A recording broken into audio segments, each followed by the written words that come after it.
আবারও ইসরায়েলের রাজধানীতে ভয়াবহ ব্যালিস্টিক ক্ষেপণাস্ত্র হামলা চালিয়েছে হুতি বিদ্রোহীরা।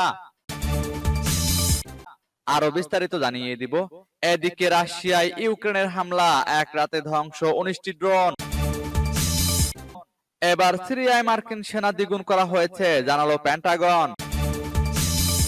এদিকে রাখাইনে মিয়ানমার যান তার গুরুত্বপূর্ণ সেনা সদর দপ্তর দখলের দাবি আরাকান আর্মির।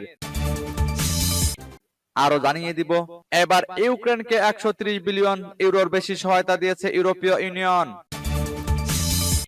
এদিকে ইসরায়েলের নেতৃত্ব দেওয়ার উপযুক্ত নন নেতানিয়াহু, বললেন সাবেক প্রতিরক্ষা মন্ত্রী। এবার পাকিস্তানের নিরাপত্তা চৌকিতে অতর্কিত হামলা, 16 জন সেনাকে হত্যা।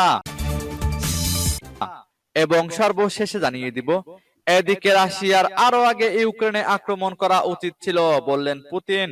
শুনছিলেন সংবাদ শিরোনাম, এখন বিস্তারিত। তবে তার আগে অনুরোধ থাকবে, এই ভিডিওতে একটি লাইক দিন এবং কমেন্টস করে জানিয়ে দিন আপনি কোন জেলা থেকে বা কোথায় থেকে আমাদের সাথে যুক্ত রয়েছেন। এবং সংবাদের সর্বশেষ গুরুত্বপূর্ণ আপডেট পেতে চ্যানেলটি সাবস্ক্রাইব করে আমাদের সঙ্গেই থাকুন। আবারও ইসরায়েলের রাজধানীতে ভয়াবহ ব্যালিস্টিক ক্ষেপণাস্ত্র হামলা চালিয়েছে হুতি বিদ্রোহীরা। ইসরায়েলের রাজধানী তেল আবিবের গুরুত্বপূর্ণ কেন্দ্রে হামলা চালিয়েছে ইরান সমর্থিত ইয়েমেনের হুতি বিদ্রোহীরা। গোষ্ঠীটি শনিবার নিশ্চিত করেছে তারা একটি হাইপারসনিক ব্যালিস্টিক ক্ষেপণাস্ত্র দিয়ে তেল আবিবের কাছে মধ্য ইসরায়েলের জাফা এলাকায় একটি সামরিক লক্ষ্যবস্তুতে আঘাত করেছে। এদিকে হুতিদের হামলায় ইসরায়েল জানিয়েছে কমপক্ষে 14 জন আহত হয়েছে। হুতি বাহিনী এই হামলাকে ইসরায়েলের হৃৎপিণ্ডে হামলার সঙ্গে তুলনা করেছে। শনিবার আল জাজিরার প্রতিবেদন থেকে এ তথ্য জানা গেছে। হুতি মুখপাত্র ইয়াহিয়া সারি এক বিবৃতিতে জানিয়েছেন, ক্ষেপণাস্ত্রটি লক্ষ্যবস্তুতে নিখুঁতভাবে আঘাত করে এবং ইসরায়েলি প্রতিরক্ষা ও বাধা ব্যবস্থা এটিকে আটকাতে ব্যর্থ হয়েছে।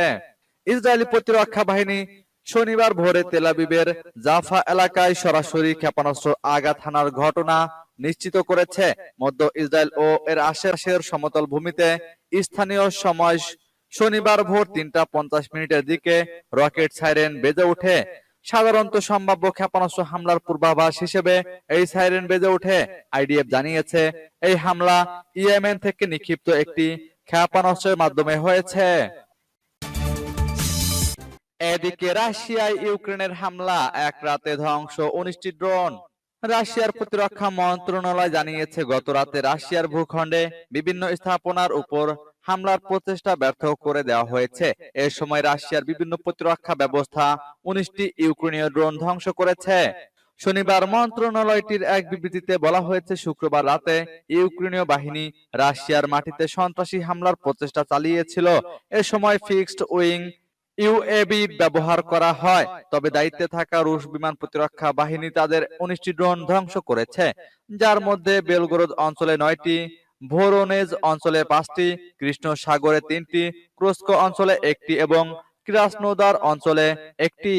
রুশ প্রতিরক্ষা মন্ত্রণালয়ের মতে, এই হামলার প্রচেষ্টা রাশিয়ার স্থাপনাগুলোর সুরক্ষা বিঘ্নিত করার উদ্দেশ্যে করা হয়েছিল, তবে তা প্রতিরক্ষা ব্যবস্থার মাধ্যমে সম্পূর্ণভাবে ব্যর্থ করা হয়েছে।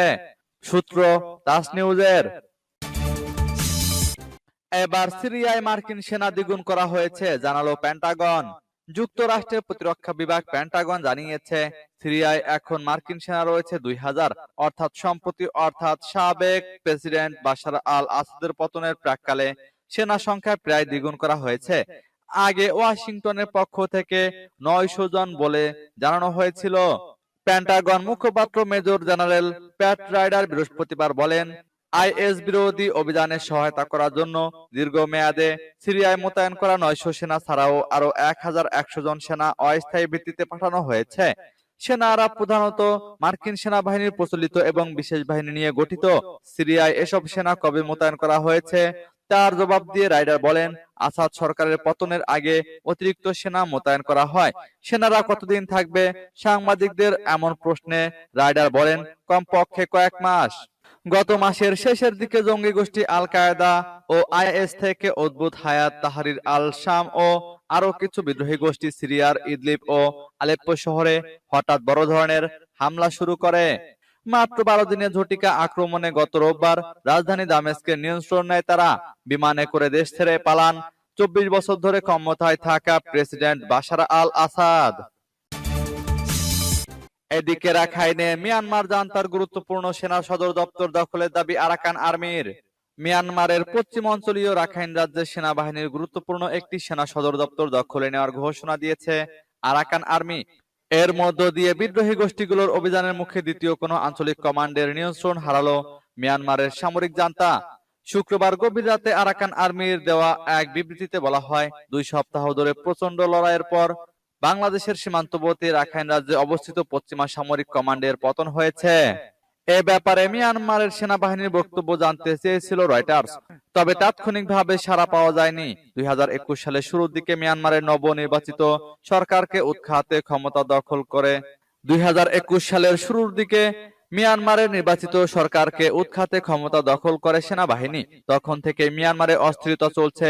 এই অভ্যুত্থানকে কেন্দ্র করে দেশটিতে ব্যাপক বিক্ষোভ শুরু হয়, যা পরবর্তী সময়ে সশস্ত্র বিদ্রোহে রূপ নেয়। ইউক্রেনকে 130 বিলিয়ন ইউরোরও বেশি সহায়তা দিয়েছে ইউরোপীয় ইউনিয়ন, দাবি রিপোর্টে। রাশিয়ার বিরুদ্ধে যুদ্ধে ইউক্রেনকে সহায়তা হিসেবে ইউরোপীয় ইউনিয়ন ইতোমধ্যে 130 বিলিয়ন ইউরোরও বেশি ব্যয় করেছে। ইউরোপীয় কমিশনের president Ursula von der Leyen ব্রাসেলসে ইউরোপীয় কাউন্সিলের বৈঠকের পর সাংবাদিকদের একথা জানিয়েছেন তিনি বলেন, পেছন ফিরে তাকালে ইউরোপ এ পর্যন্ত ইউক্রেনকে প্রায় 130 বিলিয়ন ইউরো প্রদান করেছে। শুক্রবার এক প্রতিবেদনে এ খবর দিয়েছে রুশ বার্তা সংস্থা তাস। রাশিয়ার সঙ্গে যুদ্ধে ইউক্রেনকে সবচেয়ে বেশি অর্থ ও অস্ত্র সহায়তা দিয়েছে যুক্তরাষ্ট্র। তবে উর্সুলা ভন ডার লেইন জানিয়েছেন, ইউরোপীয় ইউনিয়ন ইউক্রেনের কাছে মার্কিন যুক্তরাষ্ট্রের চেয়ে বেশি অস্ত্র সরবরাহ করেছে। তবে তার মতে ইউক্রেনে পাঠানো অস্ত্রের 47% বেশি ইউরোপীয় ইউনিয়নের অবদান এবং প্রায় 40% মার্কিন যুক্তরাষ্ট্র সরবরাহ করে। ইউরোপীয় কমিশন আগামী বছর শুধুমাত্র আর্থিক সহায়তার জন্য ইউক্রেনের জন্য 30.6 বিলিয়ন ইউরো বরাদ্দ করতে প্রস্তুত। এদিকে ইসরায়েলের নেতৃত্ব দেওয়ার উপযুক্ত নন নেতানিয়াহু, বললেন সাবেক প্রতিরক্ষা মন্ত্রী। ইসরায়েলি বর্বর আগ্রাসনে নিহত হয়েছেন 45,000-এরও বেশি ফিলিস্তিনি। এরপরও ফিলিস্তিনি স্বাধীনতাকামী সশস্ত্র গোষ্ঠী হামাসকে পরাজিত করতে পারেনি দেশটি।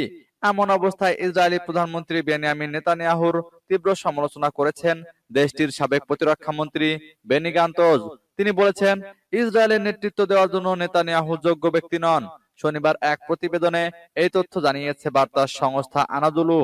প্রতিবেদনে বলা হয়েছে, প্রধানমন্ত্রী বেনিয়ামিন নেতানিয়াহু ইহুদি জনগণের নেতৃত্ব দেওয়ার জন্য সঠিক ব্যক্তি নন বলে শুক্রবার সাবেক ইসরায়েলি প্রতিরক্ষা মন্ত্রী বক্তব্য করেছেন। সামাজিক যোগাযোগ মাধ্যম এক্সে দেওয়া এক পোস্টে তিনি বলেছেন, নেতানিয়াহু প্রধানমন্ত্রী আছেন ঠিকই, কিন্তু তিনি ইসরায়েলি সমাজের মতো একটি সম্প্রদায়ের নেতৃত্ব দেওয়ার জন্য উপযুক্ত নন। ইসরায়েল রাষ্ট্র এবং ইসরায়েলি সমাজ একটি ভিন্ন নেতৃত্ব পাওয়ার যোগ্য। মূলত গাজায় ইসরায়েলি বন্দীদের মুক্ত করার জন্য বন্দি বিনিময় চুক্তিতে আলোচনা করতে অস্বীকার করার পাশাপাশি তার বিরুদ্ধে দুর্নীতির অভিযোগের জন্য নেতানিয়াহু তীব্র সমালোচনার সম্মুখীন হয়েছেন।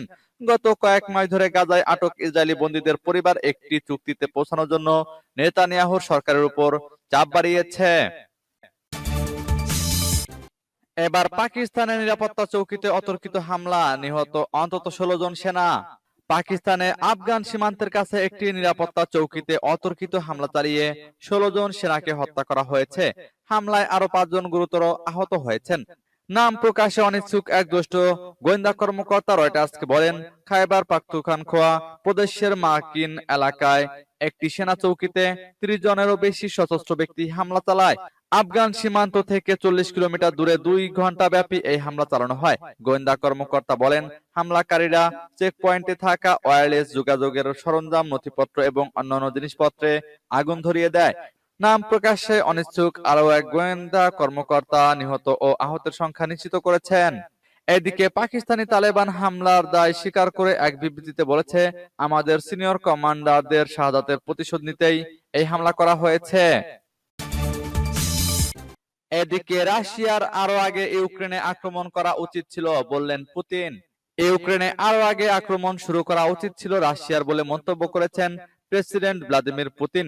বৃহস্পতিবার বার্ষিক সংবাদ সম্মেলনে তিনি একথা বলেন। খবর রয়টার্সের। সংবাদ সম্মেলনে পুতিন জানান, দেরি না করে আরো আগেই এই অভিযান শুরু করার সিদ্ধান্ত নিতে হতো। এছাড়াও আগেই কোনো ইউক্রেন অভিযানের প্রস্তুতি নেননি। সেটা নিয়ে কিছুটা আফসোসও করেন তিনি।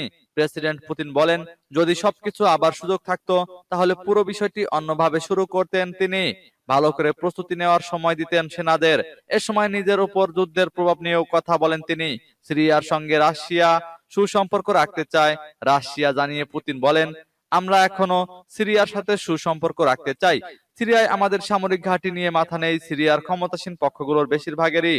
তবে আমরাই আরো ভাববো, কারণ যে রাজনৈতিক পক্ষ সিরিয়া নিয়ন্ত্রণ করছে এবং ভবিষ্যতেও করবে, তাদের সাথে আমাদের সম্পর্ক কেমন হয় তার উপর অনেক কিছু নির্ভর করছে।